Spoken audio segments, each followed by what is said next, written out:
जी हाँ दोस्तों, राहुल ने पलट दी पूरी बाजी। मोदी शाह को सबसे बड़ा झटका। सावरकर पर कोर्ट में जीते राहुल, खुले बेहद चौंकाने वाले राज।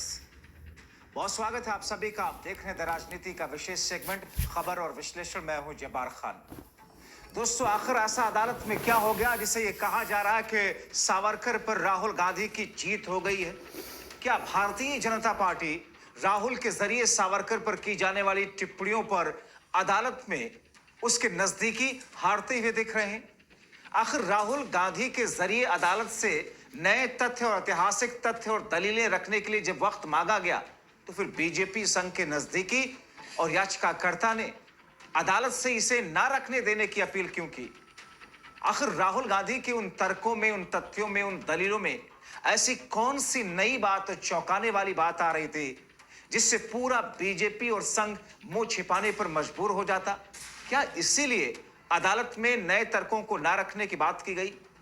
आखिर राहुल गांधी ने ऐसा क्या कर दिया कि मानो पूरी बाजी पलटती दिख रही है? बीजेपी और संघ का एक पत्ता, एक मोहरा हाथ से निकलता दिख रहा है। दोस्तों, खबर गंभीर है, खबर संवेदनशील भी है, क्योंकि मामला वो सावरकर जिसे संघ और बीजेपी वीर बताते हैं, तो कांग्रेस और उससे जुड़े हुए लोग कायर कहते में नहीं हिचकते। खबर उनसे जुड़ी है, खबर राहुल गांधी, मोदी और शाह से जुड़ी है, और जिसमें मोदी और शाह के लिए किरकिरी जैसी चीजें हैं। वीडियो को अंत तक जरूर देखें ताकि पूरा हर पहलू से वाकिफ हो सकें। दोस्तों, अदालत में जब दो पक्ष होते हैं तो दोनों पक्षों को अपना अपना तर्क, अपनी अपनी दलीलें, अपने अपने सबूत रखने की इजाजत दी जाती है और कहा जाता है कि जितना आपके पास में सब कुछ है, वो बिंदु, वो तर्क, वो तथ्य रखें ताकि अदालत किसी निष्कर्ष पर पहुंचे। मगर यहां तो उल्टा है। राहुल गांधी ने अदालत से वक्त मांगा कि हम कुछ नए तथ्य, नए तर्क, नई दलीलें, नए सबूत, ऐतिहासिक तौर पर ऑथेंटिक सबूत कोर्ट में, अदालत में हम रखना चाहते हैं सावरकर पर, जिनके ऊपर राहुल गांधी पर केस चल रहा था। बौखला गई बीजेपी और संघ के नजदीकी और याचिकाकर्ता। उन्होंने अदालत से अपील करनी शुरू कर दी, नहीं साहब, ये तो मामले को भटका रहे हैं, वक्त मत दीजिए, नए तथ्य रखने के लिए वक्त मत दीजिए। और ऐसे में सावरकर पर विवाद एक बार फिर से बढ़ गया। राहुल गांधी सावरकर पर टिप्पणी के मामले में अपने ऊपर चल रहे केस में सावरकर से जुड़े ऐतिहासिक तथ्य रखना चाह रहे। इसके लिए उन्होंने कुछ समय मांगा। बीजेपी संघ के नजदीकी और मामले के याचिकाकर्ता ने न जाने क्यों घबरा करके, न जाने क्यों वो चाह नहीं रहे कि राहुल गांधी की तरफ से अदालत में सावरकर पर ऐतिहासिक तथ्य रखा जाए, और उन्होंने अदालत से अपील कर डाली कि राहुल को अदालत में सावरकर से जुड़े ऐतिहासिक तथ्य रखने की अनुमति ना दी जाए। दोस्तों, ये तो चुनौती दी जाती है, चैलेंज किया जाता है कि आपके पास में जितने सबूत हैं, तर्क रखिए, मैं उसे खारिज करते हुए आपको गलत साबित कर दूंगा। मगर यहां तो कहा जा रहा है इजाजत ना दी जाए उनको तथ्य और तर्क रखने के लिए। वो कहते हैं कि साहब, केस को ऐसे ही आगे बढ़ा दिया जाए। अब इसके पीछे कौन सी मंशा है? भारतीय जनता पार्टी की कोई स्ट्रैटेजी है? संघ की कोई रणनीति है? आखिर है क्या मामला? दरअसल बीजेपी आरएसएस और सावरकर को अपना आदर्श मानती है, लेकिन बीजेपी संघ के नजदीकी सावरकर का परिवार पुणे कोर्ट में इस बात का विरोध करता है कि कोई भी किसी भी तरह का सबूत अदालत में न रखा जाए।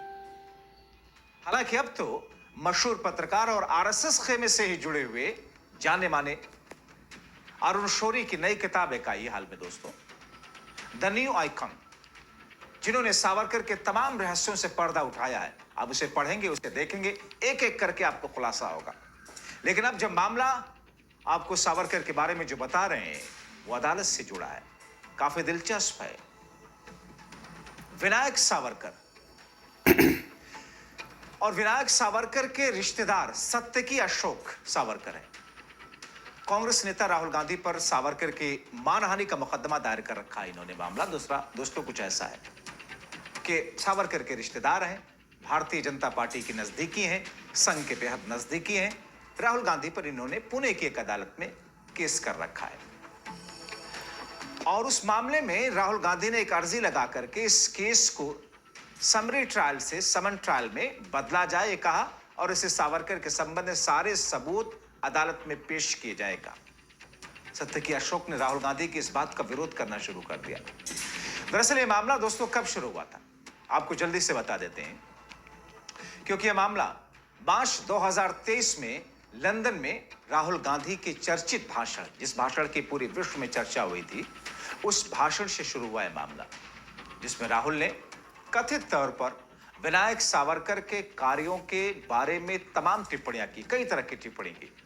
राहुल ने कथित तौर पर सावरकर के लेख का हवाला दिया था, जिसमें सावरकर ने अन्य लोगों के साथ मिलकर के एक मुस्लिम व्यक्ति पर हमला किया था।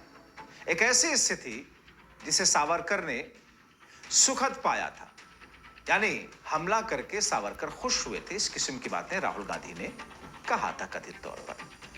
दोस्तों, बारन बेंच वेबसाइट के मुताबिक सत्यकी सावरकर ने 2023 में मानहानि की शिकायत दर्ज कराई, जिससे राहुल गांधी के दावे को खंडन किया गया और कहा गया कि सावरकर ने और उनसे जुड़ी ऐसी किसी घटना का उनके कार्यों में उल्लेख नहीं है।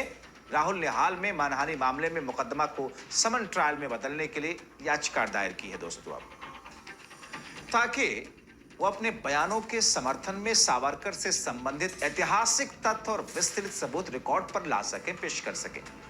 मगर दोस्तों, हैरानी इस बात की है कि बीजेपी और संघ के करीबी याचिकाकर्ता सत्य अशोक सावरकर ने राहुल गांधी की याचिका पर आपत्ति जता दी, विरोध दर्ज कराया। अपने हल्फनामे में उन्होंने राहुल गांधी पर भारतीय स्वतंत्रता संग्राम में सावरकर के योगदान के बारे में अप्रासंगिक तर्क देकर के मामले का ध्यान भटकाने का प्रयास करने का आरोप लगाया कि साहब ये तो ध्यान भटका रहे हैं, इनको इजाजत ना दी जाए रखने के लिए तथ्य और तर्क। वो जो कहते हैं वो बड़ा दिलचस्प होता है।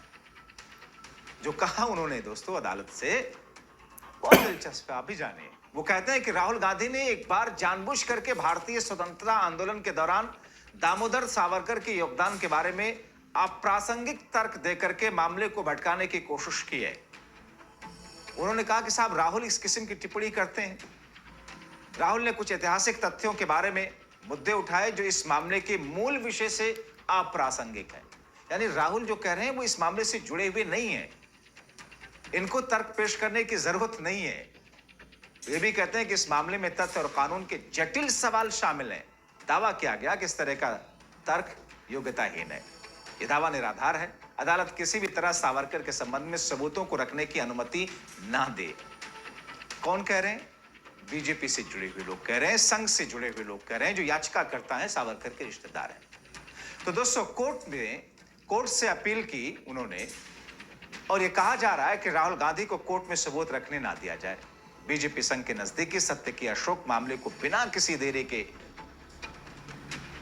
और राहुल की सबूत रखने से पहले अदालत को इस मामले को आगे बढ़ाने की अपील करते हुए नजर आते हैं। और यहां पर वो कहते हैं कि साहब राहुल गांधी तो ऐसी ही बातें करते रहते हैं, उन्हें तो सजा भी हो चुकी है, समय समय पर सावरकर के बारे में अनाप शनाप कहते रहते हैं। वो अदालत को समझाने की कोशिश करते हैं कि साहब राहुल की बातों पर ध्यान मत दीजिए, ये तो सजा याफ्ता हैं, सदस्यता गवा चुके हैं। दोस्तों, सत्यकी अशोक ने राहुल गांधी को अपनी टिप्पणियों को सही ठहराने के लिए ऐतिहासिक संदर्भों में इस्तेमाल ना रखने देने की अपील करना बहुत कुछ इशारा करता है। दोस्तों, अब तक हम ये समझ रहे थे, आप भी समझ रहे होंगे कि अदालत के अंदर सभी पक्षों को अपने अपने तर्क, अपने अपने तथ्य रखने की इजाजत दी जाती है और कहा जाता है ऐसा कीजिए ताकि अदालत सही फैसला ले सके। मगर यहां तो उल्टा हो रहा है। अदालत से अपील की जा रही है कि राहुल को सावरकर से जुड़ी ऐतिहासिक तथ्य रखने ना दिया जाए। तो सवाल ये है कि आखिर डर क्यों रहे बीजेपी और संघ के नजदीकी सत्यकी अशोक? डर क्यों रहे बीजेपी से जुड़े लोग? और सत्यकी अशोक को क्या बीजेपी की तरफ से कोई इनपुट गया है? आखिर सावरकर से जुड़े वो कौन से तथ्य हैं जिसे अदालत के दौरान राहुल गांधी रखना चाहते हैं लेकिन सामने वाले उसे पेश नहीं करने देना चाहते हैं? दोस्तों, हालांकि दोस्तों अब ये मामला अभी आगे अदालत में चलेगा, लेकिन राहुल गांधी को क्या अदालत से इजाजत मिलेगी वो सारे तर्क और तथ्य रखने की? ये आगे साफ हो जाएगा।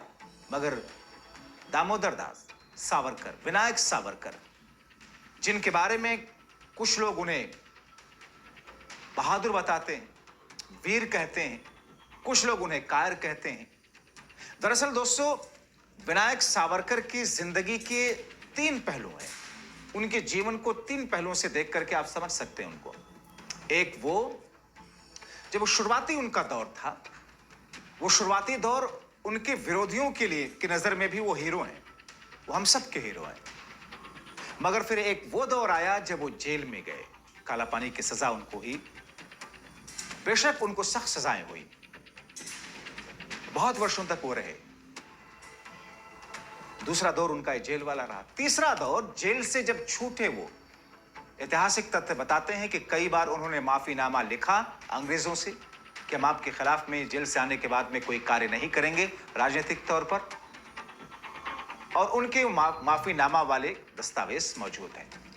तो तीन पहलू उनके जीवन के हैं। पहले पहलू में वो सबके लिए हीरो हो सकते हैं, दूसरे पहलू में वो कमजोर पड़ने वाले व्यक्ति हो सकते हैं जब उन्होंने माफीनामा लिखना शुरू किया, और तीसरा पहलू उनके जीवन का, जब वो जेल से निकलते हैं तो ब्रिटिश सरकार उनको वजीफा भी देती है, उनको स्कॉलरशिप देती है, उतनी जितनी कि उस वक्त के एक जिला अधिकारी की सैलरी होती थी।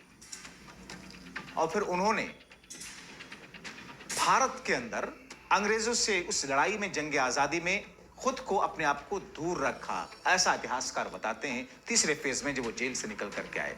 पहले फेज में 1857 को जंग आजादी की पहली लड़ाई बताने वाले, आजाद कराने के लिए भारत को पहली लड़ाई बताने वाले 1857 पर उन्होंने बहुत कुछ लिखा, बहुत कुछ कहा, उनको सब सराहते हैं। मगर अब राहुल गांधी जो टिप्पणियां बार बार करते हैं सावरकर को लेकर, जिसे बीजेपी और संघ तिलमिलाता है, और अब कोर्ट में जो स्थिति उत्पन्न हुई है उसे ये कहा जा रहा है कि साहब ये तो ऐसा झटका है जिसे बीजेपी के हाथ से एक बड़ा मुद्दा छिन जाएगा, मोदी और शाह देखते रह जाएंगे। राहुल ने उन तमाम चीजों को जिससे राहुल को बैकफुट पर ढकेलने के बीजेपी संघ कोशिश करती थी, उसमें से एक बड़ा मुद्दा हथिया लिया बाजी पलट करके।